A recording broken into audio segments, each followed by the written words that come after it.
করে আমরা শান্তিতে, আমরা সর্বত্র আমরা দেশের তরে।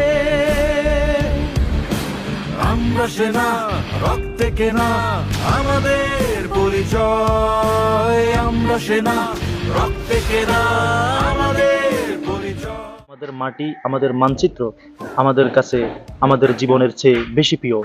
কেউ যদি আমাদের পতাকার উপর, আমাদের মাটির উপর, আমাদের মানচিত্রের উপর যদি কুদৃষ্টি দেয়, তাহলে আমরা তার বিরুদ্ধে যে কোনো ব্যবস্থা নিতে আমরা বিন্দু মাত্র কুণ্ঠাবোধ করব না, ইনশাআল্লাহ।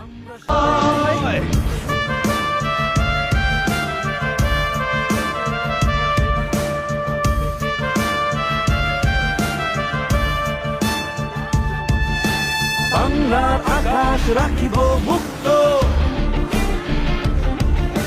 ভিন্ন শকুন চোখ রাখুক তো।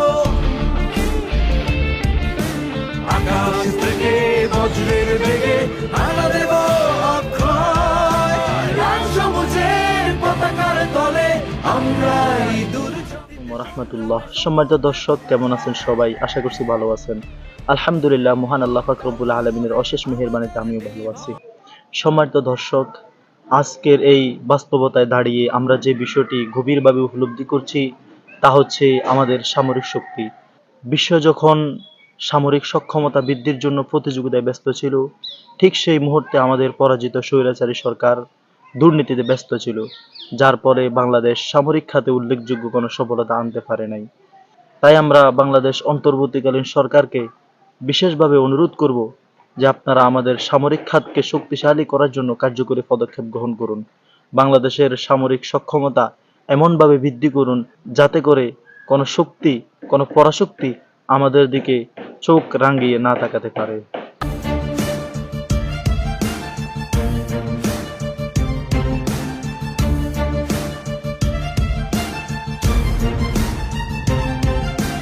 আমরা সশস্ত্র বাহিনী, মাটিতে আকাশে চলে, যুদ্ধে বা শান্তিতে লড়ি দেশ প্রেমে বলে। সাথে বলি, আমরা বাঙালি, আমাদের ইতিহাস লড়াই করার ইতিহাস, আমাদের ইতিহাস বিজয় হওয়ার ইতিহাস।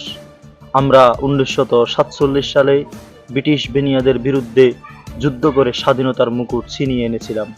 সময়ের ব্যবধানে আমরা 71-এ পাক হানাদারের বিরুদ্ধে আবার লড়াই করেছিলাম। যদি আজ সময় আমাদেরকে আবারও ভারতীয় আধিপত্য থেকে মুক্ত হওয়ার জন্য আহ্বান করে, তাহলে আমরা 16 কোটি বাঙালি আবারও হাতে হাত মিলিয়ে, কাঁধে কাঁধ মিলিয়ে আমরা মাঠে নামতে প্রস্তুত আছি। স্বাধীনতার সার্বভৌমত্বের প্রশ্নে আমরা চির আপোষহীন। আমরা স্বাধীনতার সার্বভৌমত্বের প্রশ্নে কারো সাথে আমরা আপোষ করি নাই, কারো সাথে আমরা আপোষ করব না। আমাদের পতাকা, আমাদের মাটি, আমাদের মানচিত্র আমাদের কাছে আমাদের জীবনের চেয়ে বেশি প্রিয়। কেউ যদি আমাদের পতাকার উপর, আমাদের মাটির উপর, আমাদের মানচিত্রের উপর যদি কুদৃষ্টি দেয়, তাহলে আমরা তার বিরুদ্ধে যে কোনো ব্যবস্থা নিতে আমরা বিন্দু মাত্র কুণ্ঠাবোধ করব না, ইনশাআল্লাহ। পরিশেষে গর্বের সাথে একটা কথা বলি, আমরা বাঙালি, আমাদের কাছে আছে একটা শক্তিশালী মিলিটারি পাওয়ার। আমাদের সৈন্যরা লড়াই করে বুকের ভিতর ইমানের বলে।